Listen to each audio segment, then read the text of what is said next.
Ignacio Aguilar Cuesta participó en las sextas jornadas de Historia y Etnografía Villa de Mijas con su ponencia Seculares y Eclesiásticos a través de los resúmenes del libro De lo raíz del catastro de Ensenada.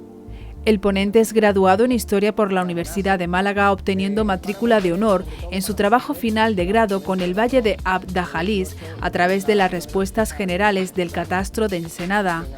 Además de experto universitario en Cultura y Patrimonio Andalusíes por la misma universidad, posee el máster en Profesorado de Educación Secundaria Obligatoria y Bachillerato, Formación Profesional y Enseñanza de Idiomas, donde alcanzó la matrícula de honor en el trabajo de fin de máster gracias al estudio Segregación y Atención a la Diversidad como Patologías de la Educación por la Universidad de Málaga.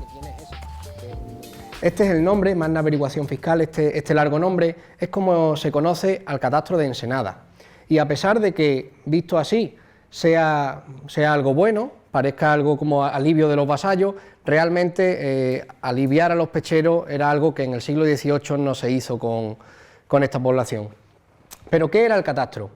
Este señor, Zenón de Somodevilla, es el marqués de Ensenada, y él intentó, a través de esta frase, intentó que se averiguara todo de todos en los territorios castellanos.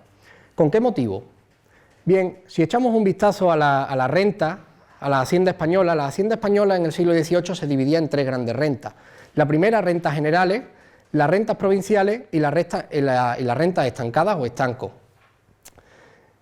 Él intentó cambiar solo una parte, las rentas provinciales, que contenían todos estos impuestos. O sea, el alcabal, el ciento, las rentas especiales, millones, etcétera, etcétera. Una larga lista de impuestos que intentó modificar en lo que se conoce como la única. Es la única contribución. Este hombre lo que hizo fue recopilar una gran masa de información para cambiar todos estos impuestos y transformarlos en la única. ¿Con qué motivo? Pues el motivo, en principio, era el de aliviar a los vasallos, se supone, y conocer mejor los reinos. Sin embargo, hay otros aspectos que tenemos que tener en cuenta. Si miran esta gráfica, se trata de los navíos con los que contaba España para comerciar, los navíos que podíamos tener o los navíos que teníamos. Y a principios del siglo XVIII solo se contaba con 10 navíos. Obviamente, si nos comparamos con otros, vemos que la decadencia española estaba ya llegando a su punto máximo. Después de esto, se produce un crecimiento y se crea además una hipoteca militar y una deuda nacional. Intentamos construir, o se construyó de hecho, se construyeron muchos barcos, pero a costa de una gran inversión, a costa de invertir mucho dinero. Otro de los aspectos es este, es una de las imágenes de Rabelais, de François Rabelais, que mejor representa la edad moderna, es decir, una gran masa de población que alimenta solo a uno, o sea, vivían solo uno a costa de muchos pecheros.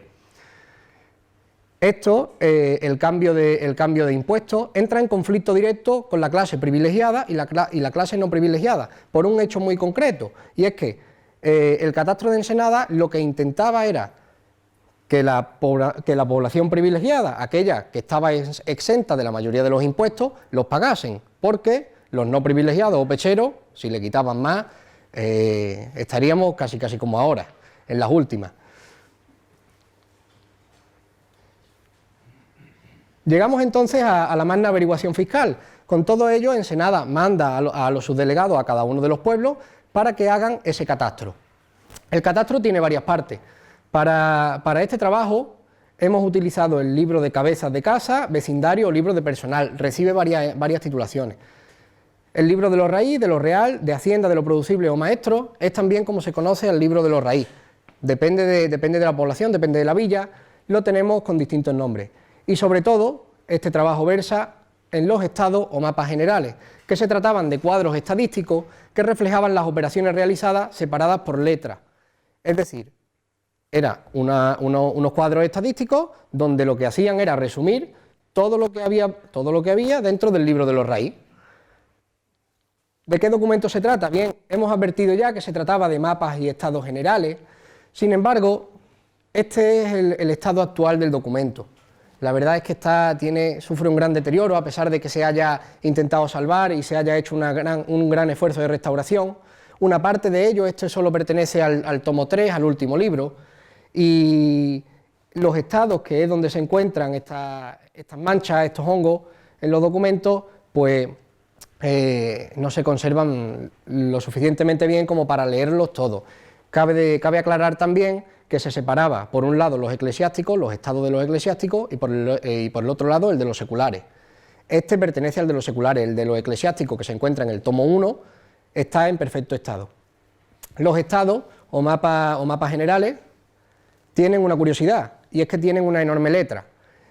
Al principio de este trabajo, cuando estábamos haciendo las investigaciones, no veíamos ninguna letra, no veíamos nada, por tanto pensábamos que se trataba de una documentación que continuaba el libro de los Raí, era una continuación más del libro de los Raí. Sin embargo, la aparición de la palabra estado, no en esta página concretamente, pero sí en otra posterior, nos advirtió de que estábamos ante los estados o mapas generales.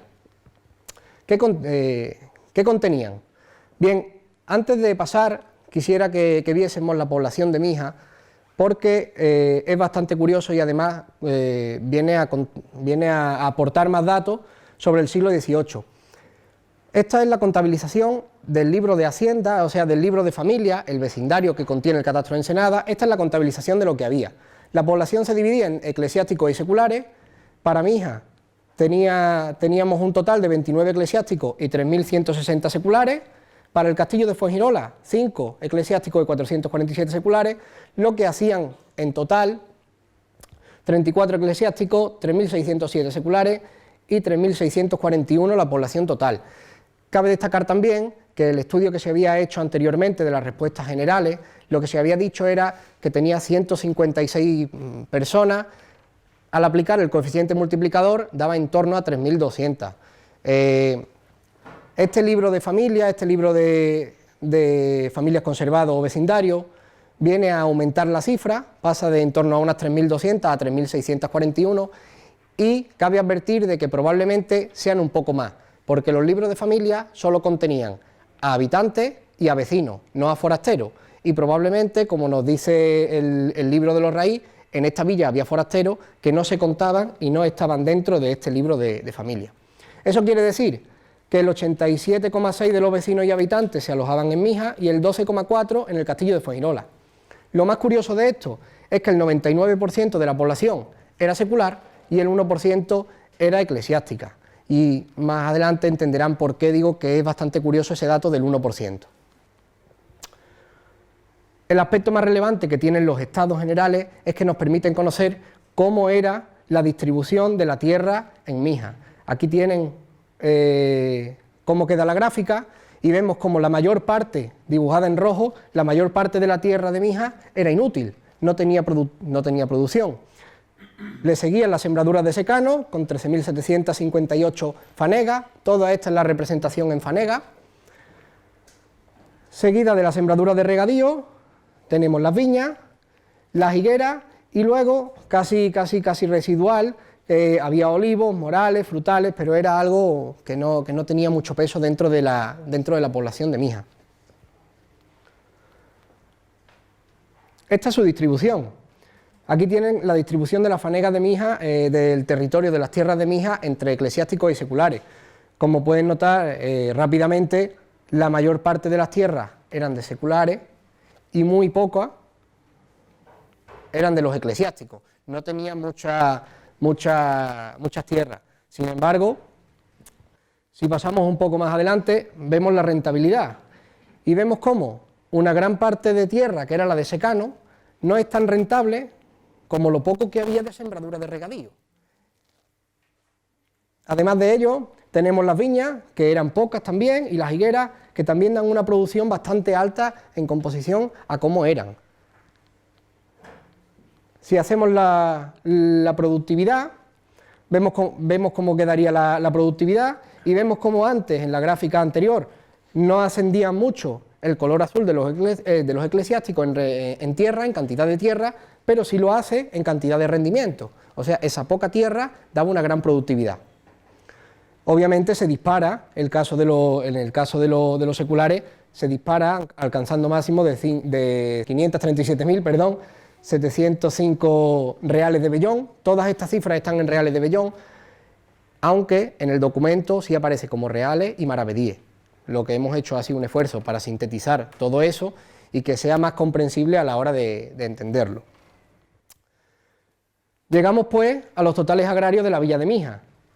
Esto quería decir que los eclesiásticos, que tenían un total de 1.447 fanegas, un 4,7%, tenían un rendimiento total de un 9,8%. Es decir, si tenemos en cuenta la población que teníamos, que era del 1%, vemos cómo el 1% de la población se llevaba el 10% del beneficio de la agricultura.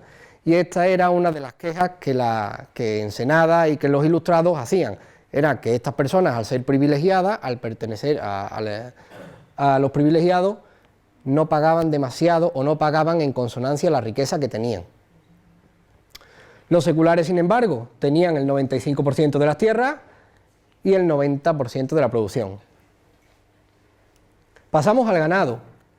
Nos damos cuenta cómo la mayor parte del ganado de la villa de Mijas, de las cabezas de ganado de Mijas, pertenecían al vacuno, el ganado cabrío, las ovejas y la apicultura. Mijas tenía una gran producción de colmena, una gran producción de apicultura.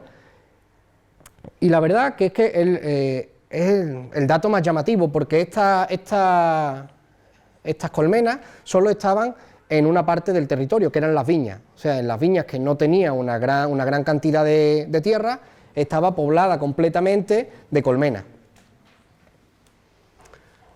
Mostramos ahora la cantidad de cabezas de ganado por tipología y propiedad. Los seculares, vemos otra vez cómo controlaban la mayor parte del ganado, y aquí sí hay una diferencia brutal y abismal, porque los eclesiásticos solo tenían 2 vacas, 2 burros, 3 caballos y 144 colmenas. El resto, es verdad que en la villa de Mijas no les interesaría demasiado la cría del ganado. Así pues, los datos que tenemos de la ganadería de la villa de Mijas nos reflejan que los eclesiásticos solo tenían en propiedad 151 cabezas de ganado, casi el 2%, y tenían una utilidad, un porcentaje de 1.152 reales de vellón, o el 2%. Aquí sí es verdad que está la balanza muy equilibrada. El 2% de las cabezas de ganado casi obtienen el 2% del beneficio, de la rentabilidad. El total de cabezas de ganado está contabilizado en 7.658 y la rentabilidad total son 52.245 reales de vellón. Cabe advertir también el valor de cada una de las cabezas, que también viene especificada en los estados, y te dice que una vaca valía 20 reales o producía 20 reales, un asno burro 8, una cerda 10, el caballo no tenía productividad, el caballo no le daban ellos una producción, la yegua 20, la mula tampoco tenía, la cabra 7,5, la oveja 5,5 reales de vellón y las colmenas 8. Pasamos ahora a la producción manufacturera y el servicio de seculares y clérigos en Mijas en reales de vellón.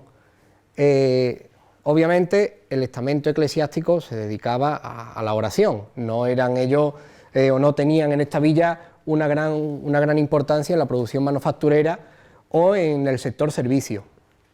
Solo estos dos aspectos, solo los dos primeros, pertenecen a los clérigos, que son la administración del hospital, y entiendan el hospital como una casa de hospedaje.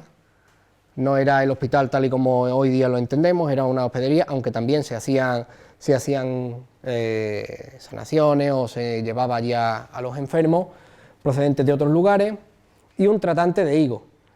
La documentación nos dice que solo había un tratante eclesiástico, un tratante de higo, el cual tenía una producción anual de 600 reales de vellón. Así pues, obviamente lo que más resalta es el beneficio y la utilidad que tenían los arrieros, cargadores. 34.250 reales de vellón anuales. Para que se hagan una idea, una gallina costaba 3 reales.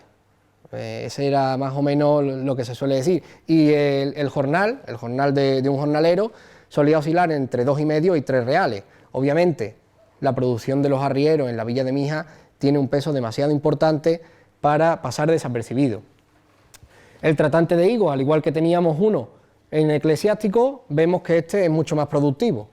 Vemos que los tratantes de higos de los seculares son mucho más productivos, así como los mercaderes, y aquí el documento nos ha fallado porque aparece directamente, no aparece, o sea, se ha levantado completamente el documento y no nos permite conocer cuál es esta tipología. Solo se nos advierte de que tiene 8.428 reales de producción al año. Por tanto, las manufacturas y el servicio en la villa de Mijas nos da una producción total de 711 reales para los eclesiásticos y 99.476 para los seculares. Aquí, nuevamente, el peso cambia y dista mucho. La suma de estos elementos cabe advertir también un problema que nos hemos encontrado, y es que en el caso de los seculares, la suma de todos los elementos en rojo, que es lo que nos decía el documento, da un total de 100.193,65 reales. Sin embargo, en la documentación, en el propio texto, en la documentación, se nos advierte que son 103.326 reales. Habría que ver si ese deterioro del documento no ha hecho perder algún dato más que nos falte, pero obviamente tendríamos que advertirlo, y tendríamos, para comprobar si esto es realidad o no, si está bien, tendríamos que comprobar el libro de raíz, que espero que sea la próxima publicación, aunque ese es mucho más denso que toda esta parte. Pasamos a la producción de industrias, capiteles y alquileres, en reales de clérigos y seculares nuevamente, y vemos cómo aquí vuelve a tocar la piedra angular de una de las quejas que tenía Ensenada, y era la alta parte o la gran parte de impuestos que iba a parar a los eclesiásticos. En 3 distintos, estos eran solo 3, los 2 tercios, el diezmo y el excusado. Todo ese dinero era producción de la parte secular y producción que a la renta de la corona no iba a parar nada, obviamente. Luego vemos como si se equilibran más o menos los niveles, a excepción de la venta de especiería, no tenían en la villa de Mijas demasiado peso. El alquiler de casa y el voto de Santiago, tanto 2 tercias, diezmería, excusado, primicia y voto de Santiago pertenecían a la parte que en las respuestas generales aparecen como impuestos, y todo este conjunto, estos 3, quedaban fuera de la renta de la corona. Eso iba todo a parar a la iglesia, y era la queja que tenían ellos, porque querían que abonasen para mantener, sobre todo para sostener la opulencia de la corona. En el siglo XVIII, una de las quejas que Gómez Urdáñez, quien ha hecho una biografía del Marqués de Ensenada, la queja que tiene es esa, que lo acusa de déspota por no querer ayudar al pueblo, sino seguir manteniendo la opulencia de la corona, a pesar de que ya no podían sostener mayores impuestos. Aquí la documentación, es cierto que en la parte de seculares coincide con la imagen mostrada antes, está muy deteriorada, y por ese aspecto no podemos conocer la gran parte de los datos que nos aparecen. Volvemos nuevamente a que deberá o debe de conservarse en el libro tercero, en las respuestas particulares del libro de los raíz. En el volumen 3 del archivo debe de aparecer todos estos. O sea, la investigación nos dirá si coinciden exactamente o no. De los seculares, la producción más alta se la llevaba el alquiler de casa, el molino arriero, obviamente. Los molinos de aceite, a pesar de que se señala en las respuestas generales que había un total de 12 molinos, el molino de aceite no tenía una gran producción. Teníamos a los censos, los jabones, y la verdad es que el resto, insisto, no se podía conocer mucho más. Con esto llegamos a los totales. Siempre queda mucho más claro verlo en totales. La producción de industria, capitales y alquileres en reales de vellón nos dicen que, a pesar de tener una parte muy pequeña, en tamaño, controlaban el 53% de la producción. Aquí vuelve a aparecer otra queja. La gran parte de la queja de los ilustrados era, por un lado, la agricultura, que hemos visto que siempre era donde estaban, y por otra, la parte de los impuestos. Todo ello quedaba fuera de la corona, todo ello quedaba fuera del control regio y no colaboraba en las arcas de la corona. Es decir, por su parte, los seculares tenían un total de producción en industria y capitales, alquileres, de 39.193 reales, lo que supondría un 46,69%. En resumen, la villa de Mijas, y esto es básicamente lo más claro, el total de la población, que era un 34%, o sea que era un total de 34%, el 1% controlaba lo que veníamos advirtiendo antes, el 11% de la producción, y esa era la piedra angular por la que se quejaba una y otra vez la corona castellana, porque tanto los eclesiásticos como la nobleza local intentaba siempre escabullirse.